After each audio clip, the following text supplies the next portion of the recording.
ओम नमः शिवाय। आप सभी को महाशिवरात्रि की हार्दिक शुभकामनाएं।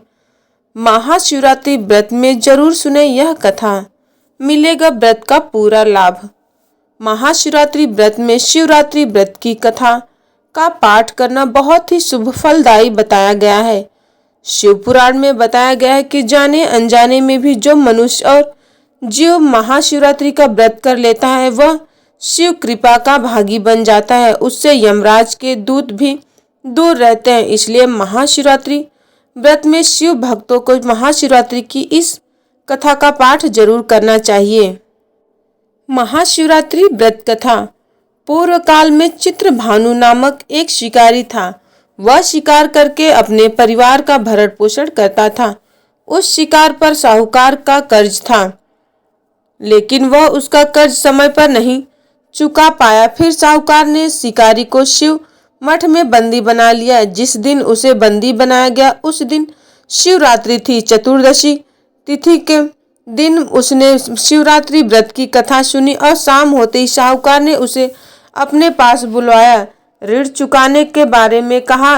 उसने बाद में फिर शिकारी की खोज में निकला। बंदी गृह में रहने के कारण वह बहुत भूखा था। शिकार की तलाश में वह दूर निकल गया। अंधेरा होने पर उसने जंगल में ही रात बिताने का फैसला किया और पेड़ पर चढ़ गया। उस पेड़ के नीचे शिवलिंग था जो बेलपत्र के पत्तों से ढका हुआ था। शिकारी को उसके बारे में जानकारी नहीं थी। पेड़ पर चढ़ते समय उसने जो टहनियां तोड़ी वह शिवलिंग पर गिरती रही। इस तरह से भूखे प्यासे रहकर शिकारी का शिवरात्रि का व्रत हो गया और शिवलिंग पर बेलपत्र भी चढ़ गया। रात के समय एक हिरणी पानी पीने तालाब पर आई। शिकारी जैसे ही उसका शिकार करने जा रहा था, हिरणी बोली कि मैं गर्भवती हूँ, शीघ्र ही प्रसव करूंगी। तुम एक साथ दो जीवों की हत्या करोगे।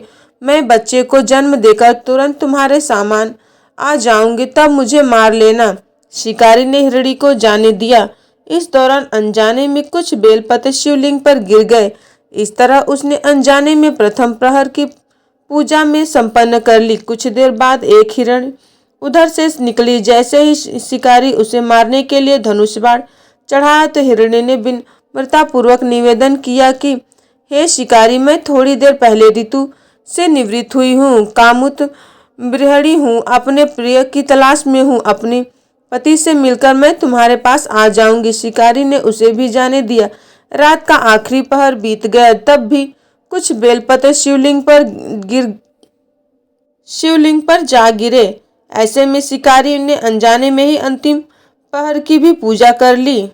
इस दौरान वह एक हिरणी अपने बच्चे के साथ आई। उसने भी शिकारी से निवेदन किया कि और शिकारी ने उसे जाने दिया। इसके बाद शिकारी के सामने एक हिरण आया। शिकारी ने सोचा अब तो मैं इसे यहाँ से नहीं जाने दूंगा, इसका शिकार करूंगा। तभी हिरण ने उससे निवेदन किया कि मुझे कुछ समय के लिए जीवन दान दे दो। शिकारी ने पूरा रात की घटना उस हिरण को सुना दी। तब हिरण ने कहा कि जिस तरह तुमने तीनों पत्नियों प्रति ज्ञानबद्ध होकर है, मेरी मृत्यु में से अपने धर्म का पालन नहीं कर पाऊंगी। जैसे तुमने शिव पात्र मानकर छोड़ा है, मुझे भी जाने दो। मैं उन सब में तुम्हारे साथ सामने शीघ्र ही उपस्थित होंगी। शिकारी ने उसे भी जाने दी। इस तरह सुबह हो गई। उपवास रात्रि जागरण में शिवलिंग पर बेलपत्र चढ़ाने से अनजान में हो गई। शिवरात्रि के पूजा में पूर्ण हो गई, लेकिन अनजाने में हुई पूजा का परिणाम उसे तत्काल मिला। थोड़ी देर बाद हिरण और उसका परिवार शिकारी के सामने आ गया। सब उनको देखकर शिकारी को बहुत गिलानी हुई। उसने पूरे परिवार को जीवन दान दे दिया। अनजाने में शिवरात्रि का व्रत का पालन करने पर भी शिकार की मोक्ष की प्राप्ति हुई। जब मृत्यु काल में यमदूत जीव को ले जाने आए तो शिवगणों ने उन्हें वापस भेज दिया।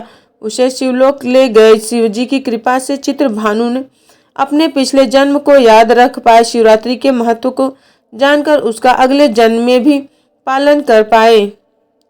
बोलिए भगवान भोलेनाथ की जय। हर हर शिव शंभू।